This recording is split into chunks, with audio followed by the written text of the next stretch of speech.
नरेश अपनी माँ को फ्लैट पर लेकर जाता है। जैसे ही नरेश की माँ फ्लैट के अंदर जाती है, रीना उसके पैर छू लेती है। ये देखकर नरेश की माँ थोड़ी घबरा जाती है और नरेश से पूछती है, अरे बेटा नरेश, ये कौन है?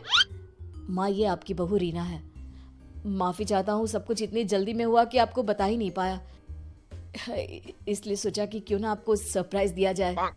अरे बेटा, मैं तो बस तेरा घर बसा हुआ देखना चाहती थी। हाँ, बहुत अरमान थे अपनी इकलौते बेटी की शादी को लेकर, लेकिन कोई बात नहीं, शायद किस्मत को यही मंजूर होगा। ये कहते ही नरेश की माँ रीना को गले लगा लेती है। रीना बेटिया, मेरा बेटा ना थोड़ा नादान है, पर तुम काफी समझदार लगती हो और मैं जानती हूँ कि तुम इसका बहुत अच्छे से ध्यान रखोगी। माँ आप चिंता मत कीजिए, मैं सब संभाल लूंगी।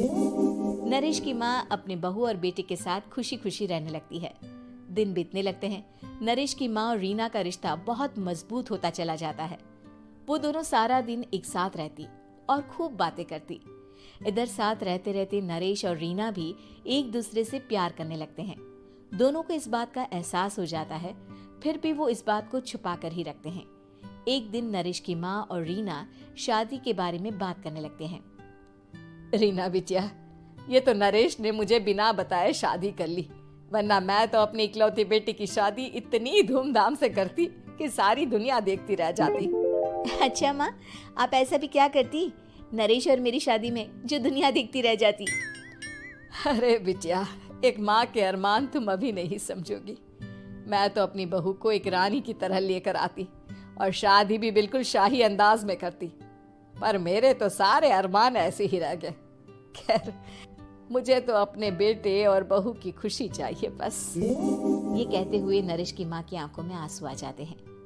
रीना भी ये सुनकर ख्यालों में खो जाती है, क्योंकि वो भी मन ही मन खुद को नरेश की पत्नी और उसकी माँ की बहू मानने लगी थी। शाम को जब नरेश ऑफिस से घर आता है तो रीना खुद को रोक नहीं पाती और नरेश के सामने उसकी माँ को अपने और नरेश के रिश्ते का सारा सच बता देती है। रीना की बात सुनकर नरेश की माँ दोनों से बहुत नाराज हो जाती है और घर वापस जाने की बात करने लगती है। तुम दोनों ने मुझसे सच छुपाकर बहुत ठेस पहुंचाई है मुझे। अब तुम लोगों के साथ नहीं रहना चाहती मैं, कल ही वापस चली जाऊंगी अपने घर। माँ मुझे माफ कर दो, ये सब मैंने रीना के कहने पर ही किया है, वरना मैं भी आपको कभी ठेस पहुंचाने के बारे में सोच भी नहीं सकता। हाँ माँ, हमने ये सिर्फ आपका दिल रखने के लिए किया, प्लीज हम दोनों को माफ कर दीजिए। तुम दोनों ने मेरे अरमानों के साथ खिलवाड़ किया है और वैसे भी मुझे अपने बेटे के लिए एक अच्छी लड़की ढूंढनी है, इसलिए मेरा यहाँ से जाना ही बेहतर होगा। माँ की ये बात सुनकर रीना खुद को रोक नहीं पाती। माँ, क्या मैं आपके घर की बहू बनने लायक नहीं हूँ? रीना की बात सुनकर नरेश हैरान रह जाता है। नरेश की माँ भी कुछ समझ नहीं पाती। मैं कुछ समझी नहीं, आखिर तुम कहना क्या चाहती हो? माँ, मैं वो नरेश से बहुत प्यार करती हूँ और साथ ही साथ मैं आपको भी अपनी माँ मान बैठी हूँ। आज जब आपकी बातें सुनी तो खुद को रोक नहीं पाई, इसलिए सारा सच आपको बता दिया। रीना की बात सुनकर नरेश की माँ की आंखों में आंसू आ जाते हैं और वो अपने बेटे नरेश और रीना को गले लगा लेती है।